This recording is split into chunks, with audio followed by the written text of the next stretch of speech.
뜻깊은 모임에 말씀을 증거하게 된 것을 하나님 앞에 감사를 드립니다. 오늘 여기 13절에 보면요, 너희는 가서 내가 긍휼을 원하고 제사를 원치 아니하노라 하신 뜻이 무엇인지 배우라. 내가 의인을 부르러 온 것이 아니요 죄인을 부르러 왔노라 하시니라. 아멘. 오늘 본문에 보면 너희는 긍휼을 배우라 그랬습니다.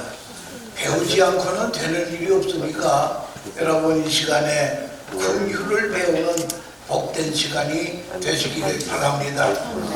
예수님이 긍휼을 배우라고 하는 것은 무엇인가 하니 이 긍휼이라고 하는 것이 엄청나게 중요하다는 거예요.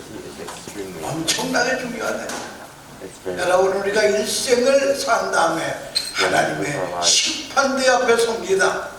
여기가 제일 문제입니다.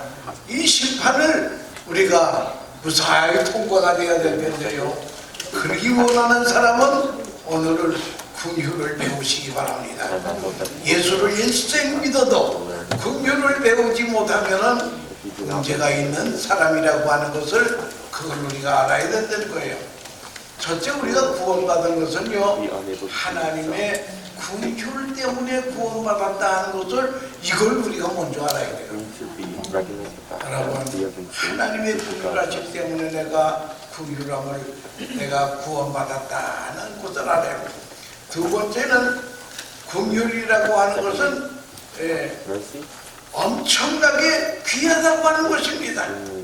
엄청나게 귀하다고 하는 긍휼의 중요성을 우리가 알아야 될 것입니다.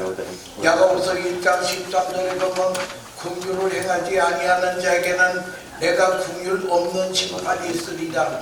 긍휼은 심판을 이기고 자랑하느니라. 여러분, 긍휼이 심판을 이긴대요. 문제는 긍휼 심판날 어떻게 우리가 패스하느냐, 그걸 우리가 대비하고 사는 사람이 가장 그 현명한 사람이라고 하는 것을 알아야 될 것입니다. 그러니까 긍휼을 아는 사람하고 긍휼을 모르는 사람하고는요, 하늘과 땅의 차이라고 하는 것을 그걸 우리가 알아야 된다라고 하는 것입니다. 마태복음 25장 34절 볼 것 같으면 그때 임금이 오른편에 있는 자들에게 이르시되 내 아버지께 보고자 받을 자들이요 나와 창세로부터 너희를 위하여 예비된 나라를 상속하라. 오른편에 있는 사람, 그 사람이 누군가 하면은 내가 지극히 적은 자에게 행한 것이 나에게 행한 것입니다. 이 세상에서 지극히 적은 자를 주님 대하듯 대하는 사람이, 이 사람이 심판을 이길 수 있다라고 하는 것을 그걸 우리가 알아야 될 것입니다. 여러분, 그렇기 때문에 우리가 인생길을 갈 때 다른 것은 몰라도 긍휼 하나만은 제대로 배워가지고 그 길을 가야 최후의 심판에 우리가 꼴이라고 승리할 수 있다라고 하는 그런 것입니다. 근데 이 선한 일도, 긍휼을 베푸는 일도요, 아무데나 하는 게 아니에요. 기회가 있다라고 하는 것을 알아야 됩니다. 기회가 있다는 거예요. 이 다음에 하지, 이 다음에 하다가 세상 끝난다고 하는 것을 그걸 우리가 알아야 돼요.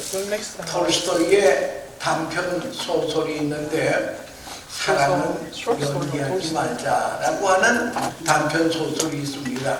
근데 거기 볼 것 같으면 어떤 사람이 톨스토이가 이제 여행을 가다가 어느 해가 져서 주막집에서 하룻밤을 자요. 자고 이제 그 아침에 떠나려고 하는데 그 집 주막집의 딸이 엄마 보고 하는 말이, 엄마, 저 아저씨가 갖고 있는 빨간 가방 놔줘. 아니, 그러니까 손님 가방을 달라는 게 말이 되는 거예요.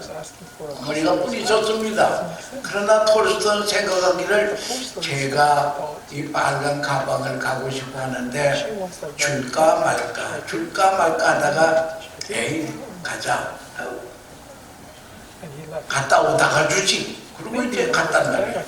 일을 다 마치고 돌아오다가 또 주막집에서 하룻밤을 자고 그 다음 아침에 일어나서 주인을 불러가지고 여보, 당신의 딸이 지난번에 이 빨간 가방을 갖고 싶어 했는데 딸에게 이 빨간 가방 주세요 그랬더니 어머니가 그 빨간 가방을 안 받아요. 왜 안 받어? 이거 딸 주시오 그랬더니 그 어머니가 하는 말이 선생님 우리 딸이 3일 전에 세상을 떠났어요. 세상에 죽었다 이거예요. 그래서 이 톨스토이는 빨간 가방을 가지고 그 어린 나이에 무덤에 가서 빨간 가방을 또 얹어놓고 하는 말이 사랑은 연기하지 말자. 사랑은 연기하지 말자. 여러분 기회가 있을 때에 베풀 때 베풀어야 된다는 하는 것을 그걸 우리가 알아야 될 것입니다. 여러분 여기 예수님께서 너희는 긍휼을 배우라. 제사는 예배가 예수 믿는 사람들에게 프라이어티 넘버원인데요. 예배가 나쁘다는 게 아니에요. 형식적인 예배보다는 하나님께서는 긍휼을 원하신다 라고 하는 것을 그걸 우리가 옛날 형식적인 제사를 말이야 양을 수천만 원씩 죽이기만 했습니다. 떠줘야 짓는 거예요. 그런 제사보다는 하나님은 긍휼을 원하신다라고 하는 하나님의 뜻을 우리가 알아야 된다라고 하는 것입니다. 오늘 본문에 마태라고 하는 사람이 세관에 앉아 있는데 그 세관에 앉아 있는 마태를 예수님께서 제자로 부르시는 거 아닙니까? 근데 옛날 그 세리라고 하는 것은요 이스라엘 사회에서 아주 천하게 여기는 사람들입니다. 심지어 말이요 거지가 동냥을 하다가 동냥을 한 5불 받았더니 누가 막 야 그 돈이 세리의 돈이야. 그래 돈을 던져주고 왔다라고 하는 그럴 정도로 세리는 아주 소외당한 사람들이라는 거예요. 그러나 로마 권력을 힘입어서 세금을 강진해가지고 많은 돈을 벌긴 봅니다. 예. 그런데 그러나 마태와 이 세리들은요 소외당한 사람들이기 때문에 저희끼리 그저 모여 사람들이 잘 가까이 하지 않으니까 저희들끼리 모여 있는데 예수님께서 지나가시다가 세리 마태복에 너는 나를 따르라 그래가지고 예수님을 제자로 삼습니다. 아니 12명 제자 중에 많지도 않는데 그 중에 제자로 예수님을 삼으신다는 거예요. 그러니까 이 마태가 너무 감사해서 예수님을 위해서 집에 잔치를 초청합니다. 잔치를 초청할 때에 그 손님이 목당 세리입니다. 다른 사람은 안 오니 그 말이죠. 예. 그래서 하는데 바리새인과 서기관들이 이걸 보고 너희 선생님은 왜 세리와 저런 나쁜 사람들하고 식사를 하느냐고 비난을 예수님이 하고 있다 이거예요. 바리새인들이 보고 이런 제자들에게 이르되 어찌하여 너희 선생님은 세리와 죄인들과 함께 잡수시느냐 하고 비난할 때에 긍휼을 배우라고 말씀하셨습니다. 예수께서 들으시고 이르시되 건강한 자에게는 의원에 설 데 없고 병든 자에게 내가 설 데 있느니라. 너는 가서 내가 긍휼을 원하고 제사를 원치 아니하노라 하셨듯이 무엇인지 배우라. 내가 의인을 부르러 온 것이 아니야 죄인을 부르러 왔노라. 내가 긍휼을 원한다. 하나님이 원하시는 것이 긍휼이라는 거예요. 최후의 심판날도 우리에게 질문하는 게 너 긍휼이 있었느냐 없었느냐 이거 묻는다는 거예요. 잘 믿었느냐 안 믿었느냐 그게 문제가 아니라 여러분 예수를 구주로 진짜 믿는 사람은요 긍휼의 마음이 나오도록 되어 있는 거예요. 왜? 내가 하나님의 긍휼에 의지해서 구원받았으니까 내가 긍휼을 받았으니까 내가 남에게 긍휼을 베푸는 것이 이게 마땅하다. 여러분 기독교율이란 복잡하게 생각하고 마땅히 원리가 바로 기독교 원리라고 하는 것을 그걸 우리가 알아야 된다라고 하는 것이고, 이 궁율이라고 하는 말이 헬라 말로 엘레 하는 것이 엘레. 그래서 에메라고 하는 것은 나는 엘레 에메 하면 나를 궁율이 여겨 주세요 하는 그런 기도입니다. 그러니까 히브리 말로는 또 이 궁율이라고 하는 말이 락함이 옳시다. 다 같이 하면 락함. 락함이라고 하는 게 무엇인가 하면요, 어머니의 자궁을 의미합니다. 이 궁유라고 어머니의 자궁하고 이 같은 거예요. 여러분 궁유를 배우려면 어머니의 자궁을 배우라 이거예요. 어머니의 자궁은 거기에 생명이 사는 데입니다. 생명이 성장하는 데는 거예요. 이 어머니 자궁이라고 하는 것은 생명이 성장하고 자라는 데 있어서 조건이 없어. 이번에 우리 터키 지진도 가만히 생각하면, 야 그놈들은 말이야 우리 민족도 아니고 말이야, 그놈들은 말이야 옷을 남겨도 사람 말이야 내버려도 그러면 안 된다는 거예요. 자궁이라고 하는 것은요 조건이 없이 생명을 살리는 데입니다. 조건이 없어요. 그저 품어주고 사랑하고 성장시키는 것입니다. 여러분은 나나 여러분이나 어머니의 자궁 속에서 성장하다가 세상에 나왔다고 하는 그런 것입니다. 그래서 예수님께서 니고데모에게 사람이 거듭나지 아니하면 하나님 나라를 볼 수가 없느니라. 그럴 때 예수님이 물과 성령으로 거듭나라 이거예요. 물에서 한 번 나고 성령으로 한 번 나라. 그 물이 뭔가 했더니요 여러 가지 학자들의 얘기가 있지만 저는 말이에요 확실히 어머니 뱃속에, 어머니 자궁 속에는 물이 오시다. 아이들이 말이에요 자궁 속에는 물이기 때문에 물을 그렇게 좋아해요. 그래서 어린 아이들요 세상에 태어나서 한 100일도 안 됐는데 그 애들을 수영장에다 던져버리면 다 물에 떠서 더 좋아해요. 빠져 죽는 사람 하나도 없어요. 예. 그걸 알아요. 왜? 어머니 물속이 이게 나의 살던 고향이거든 그게. 그러니까 이 물이 좋다 이거. 애들 이렇게 수영이 좋아하는 게 그게 뭔가 하면 어제 자기 고향이 물이거든. 어머니 뱃속에서 자궁 속에서 한 번 나고 두 번째는 성령과 말씀과 만나고 이게 거듭난다라고 하는 뜻이라고 저는 생각하고 있다라고 하는 것입니다. 여러분 우리 자궁 속에서 운명이 결정이 됩니다. 그래서 어머니가 아기를 뵌 다음에요 이 아이에게 좋은 찬송과 좋은 음악을 가르쳐주고 아이에게 좋은 대화를 하면 이 아이가 다 들어요. 예, 다 들어요. 그런데 이 아이가 뵌 다음에 부부싸움을 하면서 욕을 하고 야단하면 이 아이에게 치명적인 타격을 준다라고 하는 것을 그걸 알아야 될 거예요. 여러분 우리는 하나님의 긍휼 속에 긍휼 속에 우리가 살게 되었습니다. 너희가 그 은혜로 인하여 믿음으로 말미암아 구원을 얻었나니 이것이 너희에게서 난 것이 아니하니 하나님의 선물이라. 행위에서 난 것이 아니니 이를 누구든지 자랑치 못하게 하려 합니다. 여러분 우리가 하나님의 전적인 은혜로 긍휼로 구원받았지만 우리가 남에게 긍휼을 베푸는 것이 이게 마땅하다 이거예요. 그렇기 때문에 최후의 심판날 주님이 물으시는 것은 네가 세상에서 긍휼의 마음을 가졌느냐.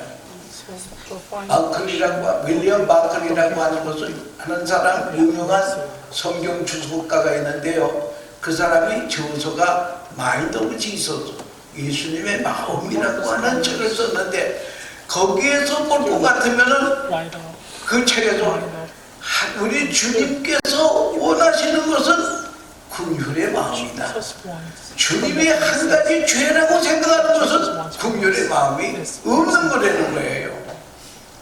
예루살렘에서 여리고로 내려가다가 불한당 만난 사람이 쓰러져 죽어가고 있습니다. 제사장이 지나갑니다.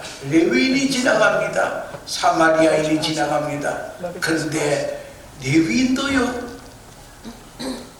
제사장도 괜히 시체를 만지면 성전에 걸어서 일을 못해요. 그렇기 때문에 그냥 지나간 거예요. 그런데 레위인과 바리새인의 죄가 뭐냐? 자기의 책임을 잘 감당하기 위해서 지나간 것까지는 좋은데 긍휼의 마음이 거기 있었느냐 이거에. 다 죽어가는 사람을 보고 긍휼의 마음이 있었느냐. 그렇기 때문에 레위인과 바리새인들은 간접 살인죄를 진 사람이나 마찬가지라고 하는 거죠. 그러나 선한 사마리아인은 자기의 정성을 다해서 다를 봐주지 않았습니까? 그렇기 때문에 하나님이 최고의 심판날 우리에게 지적하는 게 무엇인가 하면은 긍휼이 있느냐. 오른편에 있는 사람에게 너희는 내가 배고팠을 때 먹을 것을 주었고 헐벗을 때 입을 것을 주었고 나그네 되었을 때 대접하였느니라. 언제 우리가 주님을 그런 일이 있습니까? 때에 이 세상에서 지극히 적은 자에게 행한 것이 곧 나에게 행한 것이라 라고 하는 것을 알아요. 마태복음 18장 30장을 이하에 보면 예수님의 유명한 비유가 있습니다. 유명한 비유가 금화 1만 달란트 빚진 자. 1만 달란트는 엄청난 돈이 오시나. 엄청난 돈을 이 사람이 갚을 길이 없어서 주인이 그를 불쌍히 여겨서 탕감해 주었습니다. 그러니까 이 사람이 아휴 감사하구나 하고 감격 속에 나왔습니다. 감격 속에 나왔을 거 아주 좋은데 말이야. 가다가 자기의 동료 중에 100데나리온 동료를 만났어요. 나 이놈 잘 만났다. 빨리 데나리온 100데나리온 왜 안 갚아? 아이고 조금만 참아주세요. 제가 갚겠습니다. 애원애원 했더니 안 돼 하더니 감옥에 쳐넣어버리고 말았습니다. 이걸 주변 사람들이 그걸 듣고 말이죠. 1만 달란트 탕감해준 주인에게 가서 이놈이 이런 짓을 했습니다 할 때에 그 주인이 그놈 불러오라. 다시 불러왔습니다. 이놈아, 내가 너에게 1만 달란트를 탕감해 줬는데 아니 네 100다니엘을 탕감을 못해? 너도 갚아라. 성경에 홀이라도 남김없이 갚기 전에는 나오지 못하리라. 그게 지옥 간다는 말이에요. 이 말이에요. 긍휼이 없는 사람은 지옥이 간다는 거예요. 여러분, 예수를 구주로 믿는 사람은요 긍휼의 마음이 있는 거죠. 이게 정상적이라고 하는 거죠. 내가 예수님의 하나님의 긍휼도 구원받았으면, 내가 1만 달란트 탕감을 받았으면 100데나리 야 그거 없던 거로 하자. 나는 더 큰 은혜를 받았어. 이래야 마땅하지 않겠습니까? 여러분, 1만 달란트는요 지금 달러로 말하면 100만 불짜리 10개 1000만 불이야. 100데나리온은 뭐냐? 달러로 환산하는 게 20불이야. 20불. 아니 1000만 불 탕감받은 사람이 말이요 그 20불을 탕감 못한다고 하는 게 이게 사람입니까? 마땅한 원리를 이탈했다라고 하는 거죠. 여러분, 우리가 이렇게 기독교에는 마땅함의 원리라고 그랬습니다. 긍휼히 여기는 자는 복이 있나니 저희가 긍휼히 여김을 받을 것이요, 내가 남에게 긍휼을 베푸면 하나님이 우리에게 긍휼을 베푼다고 하는 것입니다. 시편 41편에 보면 가난한 자를 돕는 자는 복이 있습니다. 재앙의 날에 저를 구원하리라. 여러분, 불쌍한 사람 도와줬더니 하나님께서 내가 인생길을 걸어갈 때 어려움을 나한테 안 도와주신다는 거예요. 누구라고 뭐 어려움 안 당한 재주가 있나요? 인생길 살다 보면 어려움이 있죠. 그런데 남에게 긍휼을 베푸는 자는 이 세상에서도 주님이 도와주실 것이요 하늘나라도 무사하게 패스할 수 있다라고 하는 것을 그걸 우리가 알아야 된다라고 하는 그런 말이 되겠습니다.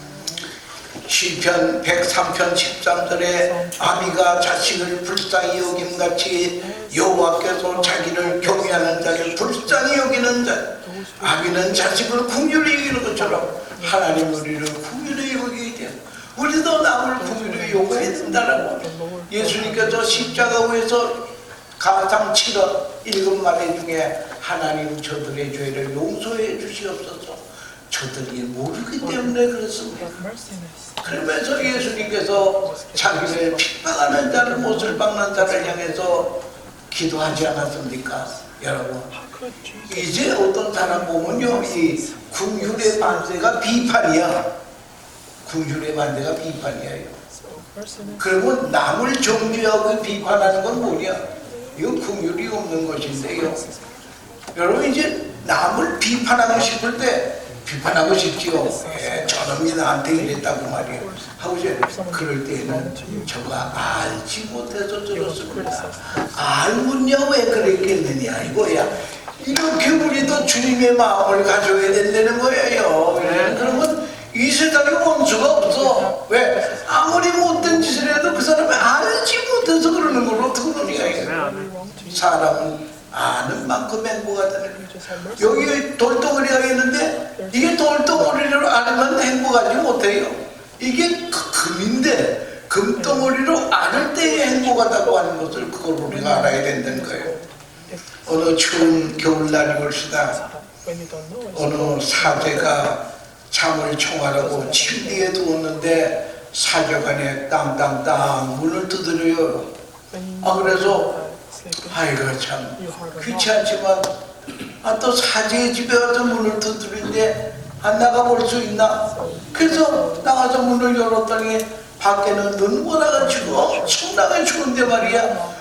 어느 문둥병 거지가 거기 gat아서 아이고 사제님 제가 너무 추워서 그러니까 잠깐 몸 좀 녹이고 가면 안 될까요? 그래서 아이고 들어오시오. 그래서 들어왔는데 이 사람이 거기 좀 잠깐 있다가 나갈 줄 알았는데 말이요. 또 방 안에 들어오더니 말이죠. 사장님, 제가 지금 밥을 못 먹은 지가 나흘이 됩니다. 너무 배가 고프니까 나 먹을 거 좀 주세요.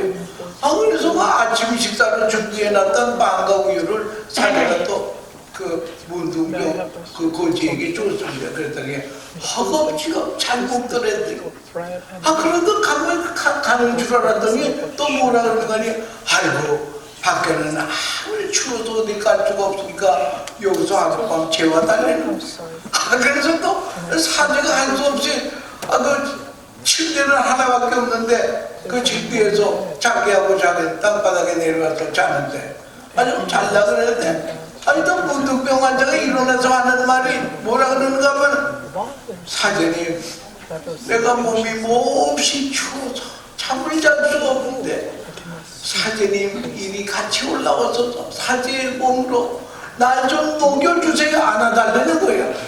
세상에 이런 근데 또 사제가 주님의 십자가의 사랑을 생각하면서 그럴 수가 없어서 또 그렇게 했다라고 하는 것입니다.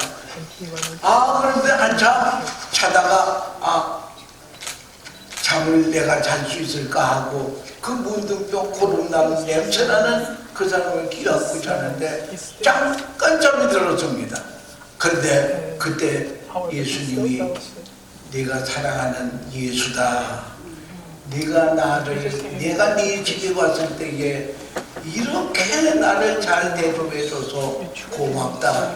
하늘의 상이 클 것이다. 라고 하는 그런 예수님의 말씀을 듣고는 딱 깼어요. 깨니까 벌써 아침이야. 보네. 그 침대에 문둥병 환자는 간 데 없어. 그럼 그리고 침대에는 썩은 고름 냄새가 나고 나쁜 냄새가 날 줄 알았더니 거기서 향기가 나는 거야. 그래서 이 사제는 주님이 나 같은 것을 찾아오셨구나.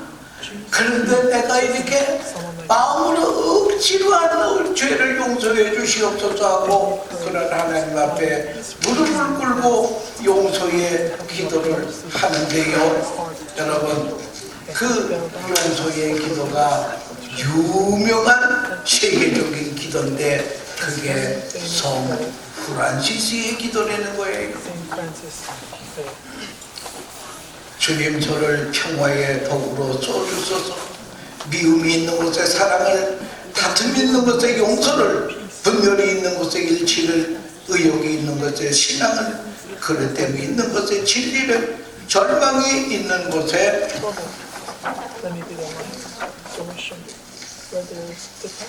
어두움에 있는 곳에 빛을, 슬픔이 없는 곳에 기쁨을 가져오게 해주소서.